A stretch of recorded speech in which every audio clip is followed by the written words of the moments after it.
Students, आज हम channel class 9 book physics का chapter number 4 that is kinematics. और आज की टॉपिक हमारे पास है जी uniform and non uniform velocity क्या होती है। तो फर्स्ट ऑफ ऑल बात कर लेते हैं यूनिफॉर्म वेलोसिटी की। जब आपके पास जो वेलोसिटी हो आपकी वो चेंज ना करे टाइम के साथ, यानी वो कांस्टेंट रहे, यूनिफॉर्म रहे, तो वो क्या होगी, यूनिफॉर्म वेलोसिटी कहलाएगी। यानी कि आपकी जो स्पीड है, अगर कोई गाड़ी थी वो आपकी जो है वो 3 किलोमीटर पर आवर की आपकी वेलोसिटी के साथ जो है आपकी स्पीड के साथ मूव कर रही है, डायरेक्शनली आपके अगर वो कर रही है इस डायरेक्शन में, ठीक है, तो उसी अगले जो मतलब आवर में वो 3 किलोमीटर में रहे और नेक्स्ट आवर में भी वो 3 किलोमीटर ही रहे, सो ऑन चलता रहे जब तक आपकी डेस्टिनेशन वो नहीं आ जाती, तो वो आपकी क्या होगी, यूनिफॉर्म वेलोसिटी कहलाएगी। ठीक है। अगर आपकी जो स्पीड है वो चेंज होती है, आपकी स्पीड चेंज होती है, चाहे आपकी डायरेक्शन सेम रहे या ना रहे, तो वो क्या होगी, नॉन यूनिफॉर्म वेलोसिटी होगी। मैंने कहा कि अगर आपकी डायरेक्शन सेम रहे या ना रहे लेकिन आपकी स्पीड जो है वो वेरिएट करे, लाइक 3 से वो थोड़ी सी बढ़ गई या कम होगी, तो वो नॉन यूनिफॉर्म होगी। हाँ, एक और कैटेगरी ये है, आपकी स्पीड 3 किलोमीटर रही बट आपकी डायरेक्शन चेंज हो गई, आपकी डायरेक्शन चेंज होगी, तो फिर भी वो यूनिफॉर्म नहीं रहेगी। तो इसलिए ज़रूरी है कि जब आप बात करें होंगे यूनिफॉर्म वेलोसिटी की, मतलब आपकी स्पीड और उसकी जो डायरेक्शन है वो सेम रहनी चाहिए, वो चेंज ना हो, तो वो क्या होगी, यूनिफॉर्म वेलोसिटी होगी। दोबारा सुन लीजिए, जब आपकी जो गाड़ी है, जो व्हीकल है, जो ऑब्जेक्ट है, जो मूव कर रहा है, उसकी स्पीड का मैग्नीट्यूड और उसका जो डायरेक्शन है जिसमें वो मूव कर रहा है, अगर तो वो कांस्टेंट रहती है, सेम रहती है, ठीक है, टाइम इंटरवल में, तो वो क्या होगी, आपकी यूनिफॉर्म वेलोसिटी कहलाएगी। और अगर उन दोनों में से आपके मैग्नीट्यूड में या डायरेक्शन में वेरिएशन आ रही है, तो वो क्या होगी, उसकी नॉन यूनिफॉर्म वेलोसिटी होगी। हाँ देखो, अगर आपकी डायरेक्शन चेंज हो रही है आपकी स्पीड से में, तो वो यूनिफॉर्म स्पीड होगी, यूनिफॉर्म वेलोसिटी नहीं होगी। ठीक है, इसलिए ज़रूरी है कि अगर आप बात करें यूनिफॉर्म वेलोसिटी की, तो आपके मैग्नीट्यूड स्पीड का और उसकी जो डायरेक्शन है, इंश्योर कि आपकी जो वेलोसिटी है वो सेम रहे, आपकी वेलोसिटी सेम रहे, तो वो क्या होगा, आपकी यूनिफॉर्म वेलोसिटी होगी। और अगर इन दोनों चीज़ों में से कुछ वेरिएशन आ रही है, यानी कि आपकी वेलोसिटी चेंज हो रही है, तो वो क्या होगा, नॉन यूनिफॉर्म वेलोसिटी कहलाएगी। तो आई होप आपको जनरल जो कंसेप्ट है वो आपको समझ आ गया होगा। अब हम चलते हैं अपने टॉपिक की तरफ, उसको रीड आउट करते हैं और इसको फर्दर जो है एनालाइज करते हैं। तो जैसे कि यहाँ पे लिखा हुआ जी, when the speed of a moving object does not change with time passes is said to be in a state of uniform और constant velocity। कि जब आपकी जो स्पीड हो ऑब्जेक्ट की वो चेंज ना करे आपका जो टाइम है उसको पास करने के साथ साथ, तो वो कहलाएगा क्या, यूनिफॉर्म या कांस्टेंट वेलोसिटी कहलाएगा।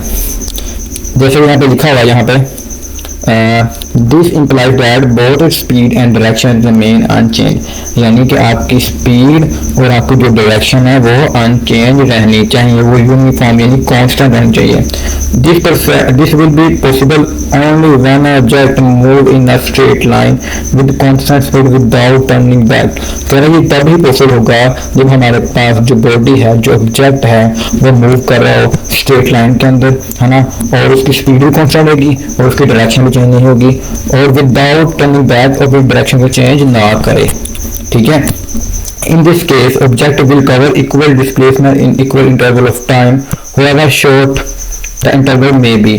ठीक है, तो इससे क्या होगा कि वो इक्वल इंटरवल में इक्वल डिस्प्लेसमेंट कर पाएगा। लेकिन अगर हम इसे जो रियलिस्टिक जो है वर्ल्ड में देखें, तो ये बहुत कम पॉसिबल है, कुछ खास टाइम के लिए, बहुत से कम डिस्टेंस के लिए। लाइक ये मेरे हिसाब से जो है अकॉर्डिंगली जो है वो, अगर आप एक खाली रोड पर भी हैं तो ये आपके लिए 4 से 5 सेकंड के लिए हो सकता है, क्योंकि हम लोग जो है वो मोस्टली जो अपनी गाड़ी की स्पीड है रेगुलर लाइफ में वो मेंटेन नहीं कर पाए थे ट्रैफिक की वजह से। ठीक है, तो कहता है this is also known as uniform motion, और इसको हम यूनिफॉर्म मोशन भी कहते हैं। ठीक है, समझ आई बात की कि हमारे पास यूनिफॉर्म कब होगा, जब हमारे पास उसकी जो स्पीड और उसकी डायरेक्शन अनचेंज रहे, सेम रहेगी, तो तब क्या होगा, वो यूनिफॉर्म होगा। अगर वो चेंज हो जाती है तो वो इनमें दोनों में से एक ही चीज चेंज हो जाए तो वो नॉन यूनिफॉर्म वेलोसिटी की। हाँ, अगर आपकी स्पीड सेम रहती है तो डायरेक्शन चेंज हो रही है तो आपकी स्पीड तो यूनिफॉर्म है बट आपकी वेलोसिटी नहीं है, क्योंकि उसमें डायरेक्शन भी होनी चाहिए सेम, इसलिए आपकी जो वेलोसिटी नॉन यूनिफॉर्म ही होगी। तो यहाँ पे लिखा है जी if the object cover unequal displacement in equal interval of time, then the velocity will be changed with time, which is known as ये called non uniform and variable velocity. तो अगर आपका जो डिस्प्लेसमेंट है वो अनइक्वल हो unit time के अंदर तो वो क्या होगा, non uniform and variable velocity. This will happens when object speed up और स्लो डाउन और change its direction of motion. तो ये पॉसिबल कब कब होता है, या तो आप अपनी स्पीड को चेंज कर रहे हो या डायरेक्शन को चेंज कर रहे हो। In the case motion is said to be non uniform, और आपका जो मोशन होगा वो क्या होगा, नॉन यूनिफॉर्म कहलाएगा। ठीक है, यूनिफॉर्म कब होगा, जब आपकी वेलोसिटी यूनिफॉर्म होगी, और जब नॉन यूनिफॉर्म कब होगा, जब आपकी जो वेलोसिटी वो नॉन यूनिफॉर्म होगी।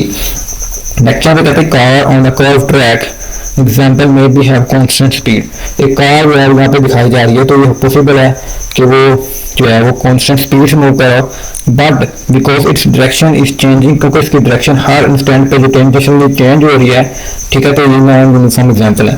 देखो उसने बहुत एक प्यारी एग्जांपल ली है, उसमें मैंने कोशिश की है कि यहाँ पे डाउट है बच्चों को सर्कल यूनिफॉर्मली मूव करी नहीं बेटा, देखो ये सर्कल है और सर्कल के हर पॉइंट पर ट्रेडिशनल एक डायरेक्शन ट्रेडिशनल होती है। ये सर्कल होता है ना बॉडी के लिए, वो ट्रेडिशन में मूव करे, ट्रेडिशन करता है कि सर्कल के सारे अगर लाइन ड्रा करे परपेंडिकुलर तो वो उसकी डायरेक्शन को शो कराता है उस पॉइंट की।